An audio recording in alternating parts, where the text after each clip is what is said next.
17 জন শিশু উদ্ধার। আইনি প্রক্রিয়ায় পদক্ষেপ নিচ্ছে প্রশাসন। শিশু শ্রমের বিরুদ্ধে কড়া পদক্ষেপ নিল চাইল্ড হেল্পলাইন এবং প্রশাসনের যৌথ দল।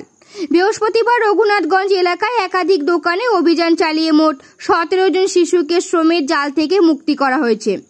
অভিযানে নেতৃত্ব দেন চাইল্ড ডিপার্টমেন্টের আধিকারিকরা স্থানীয় থানার সক্রিয় সহযোগিতায়।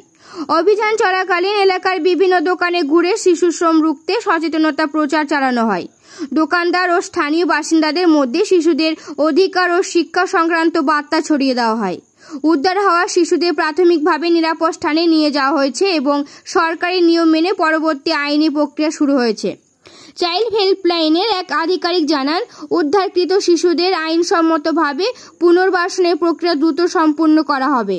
সরকারিভাবে তারা শিক্ষা, খাদ্য ও অন্যান্য প্রয়োজনীয় সুবিধা পাবে।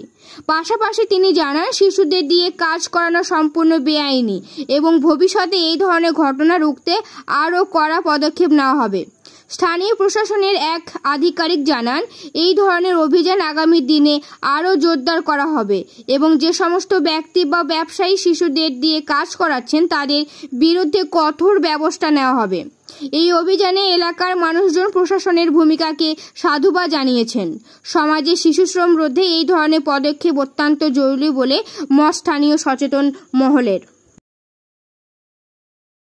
রঘুনাথগঞ্জ এরিয়া এটা শিশু শ্রমের ব্যাপারে সচেতনতা, district child protection unit, child helpline এবং ডিস্ট্রিক্ট অ্যাডমিনিস্ট্রেশনের সহযোগিতা এবং এখানে সাব ডিভিশনাল লেবার কমিশনার ওনারা এবং পুলিশ অ্যাডমিনিস্ট্রেশন মিলে এটা একটা সচেতনতার প্রোগ্রাম। এই উদ্যোগ যে শিশু শ্রমের বিরুদ্ধে এটা করা, ঠিক আছে। এখানে কিছু আমরা সচেতনতা করলাম এবং কিছু শিশু আমরা রেস্কিউ করেছি।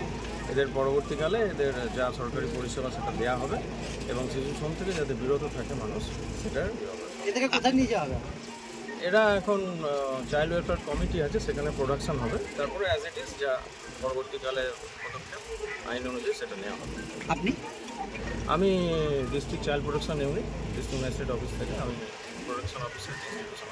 আপনার নাম? আমার নাম উজ্জ্বল সাহা।